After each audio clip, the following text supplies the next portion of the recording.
Moi, j'aime bien écouter toute seule des histoires sur Kikou. Chapitre 4. L'ours et la course.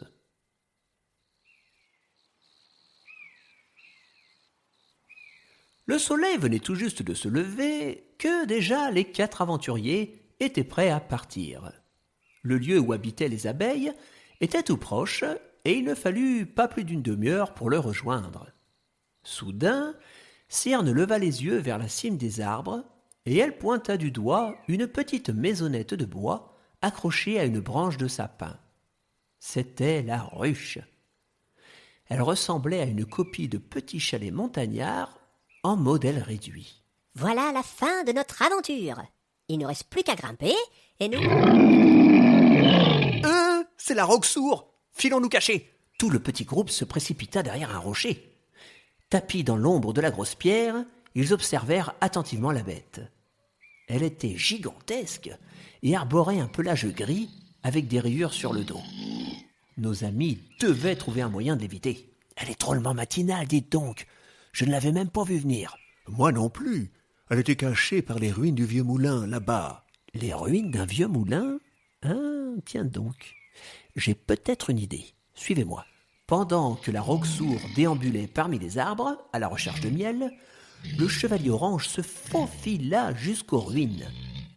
Il y avait là les restes d'une vieille construction, ainsi que la carcasse d'une charrette, abandonnée depuis bien longtemps. Laissez-moi 10 minutes et nous aurons un moyen de récupérer le miel. Alors, une planche là, un clou ici, 2 vis dans le coin. Aïe ! Ah, zut, une écharde. Une écharde, dites-vous? Ah, intéressant. Oui, couper le doigt, oui, bien sûr, oui. Alors, nous nous sommes concertés et... Ah non, tout va bien. J'ai dit une écharde ? Pas du tout, tout va très bien. Voilà. Allez, regardez, j'ai fini. Devant le chevalier se dressait un petit chariot fabriqué à la hâte et à la solidité douteuse. C'est très simple. Nous allons placer ce chariot sous le sapin auquel est accrochée la ruche. Ensuite, Usmine et moi-même allons faire diversion pour attirer la roque-sourd par ici. Pendant ce temps, Cyrne et Ethyle, vous récupérerez le rayon de miel. Une fois le miel en votre possession, vous nous appellerez. Nous foncerons vers vous et tout le monde embarquera dans le chariot. Je pousse celui-ci, nous dévalons la pente de la montagne à toute vitesse et non seulement on échappe à l'ours, mais en plus on rentre plus rapidement. Hein ? Qu'en dites-vous ? C'est un plan atroce. Mais nous n'avons que ça. Allons-y. Chacun se mit en place selon le plan du paladin et quand tout le monde fut prêt, notre héros en armure commença à faire un maximum de bruit. La roque-sourd n'appréciant pas vraiment les visiteurs, elle se dirigea comme convenu vers le chevalier. « Ethyle, c'est le moment !» En un court instant, l'apothicaire, armé de son enfumoir, se hissa en haut du sapin, endormit les abeilles avec de la fumée, et aussi rapidement qu'il le put, récupéra dans un petit tonnelet en bois l'équivalent d'un rayon de miel. Et ben alors, dit comme ça, ça va vite, mais en réalité, le temps semblait drôlement long pour le chevalier et Usmine. « Ça y est, c'est bon ? Pas encore. Et là ? Non. Et là, maintenant ? 2 petites minutes. Elle a beau marcher lentement, elle se rapproche vraiment de nous, là. C'est tout bon.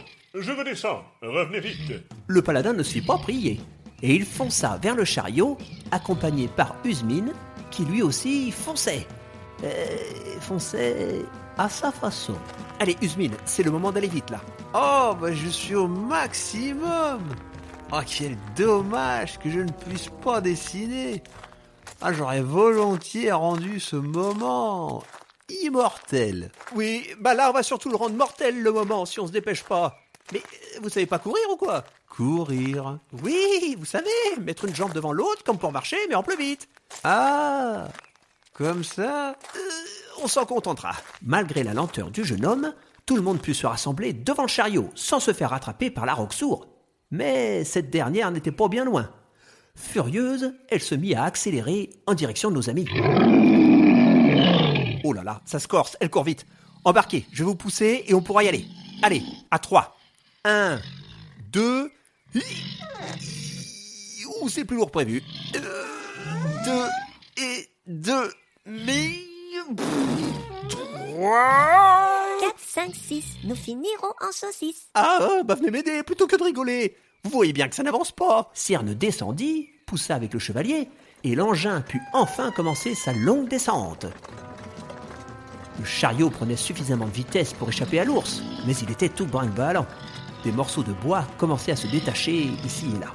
Bon, rassurez-vous, tout ira bien tant que le chariot tiendra. Le chariot qui se dévisse de partout, là? Oui, mais tout ira bien tant que les freins fonctionneront. Les freins qui viennent de lâcher? Tout ira bien tant que nous ne croiserons pas une bosse énorme qui nous projetterait dans les airs et nous conduirait sûrement à une chute incroyable, hein? Comme la bosse droit devant. Eh ben, tout ira bien tant que tout ira bien. Accrochez-vous! La bosse dont parlait Étile était effectivement en plein milieu du passage de nos héros. La situation semblait si dangereuse que même la roque-sourde se mit à ralentir. Plutôt que de risquer un accident, la grosse ours préféra carrément cesser la poursuite. Et nos amis, eux, par contre, ne cessèrent pas la poursuite. Hein. Ils auraient sûrement préféré, mais ils n'avaient pas bien le choix. Le véhicule de fortune avait pris bien trop d'élan, et les freins ayant lâché, les pauvres passagers ne pouvaient clairement pas s'arrêter. Bah, j'ai une idée. Nous allons tous nous pencher du même côté pour faire dévier le chariot de sa trajectoire. On n'ira pas moins vite, mais au moins, nous ne prendrons pas la bosse. Allez, tous ensemble. Et hop là. On a réussi. Allez, au revoir la vilaine bosse. Bien joué, chevalier. Bon, il ne reste plus qu'à attendre en profitant du paysage. Regardez là-bas, c'est le vieux berger avec ses moutons. Ah, mais oui. Faisons-lui coucou. Mais qu'est-ce que c'est que ça? Monsieur le berger. Ces gens sont vraiment bizarres. Après une dizaine de minutes de folle descente, l'engin incontrôlable commença enfin à ralentir l'allure. Il n'eut même pas le temps de s'immobiliser totalement que les dernières planches de la construction se brisèrent d'un coup, laissant le chariot s'effondrer complètement.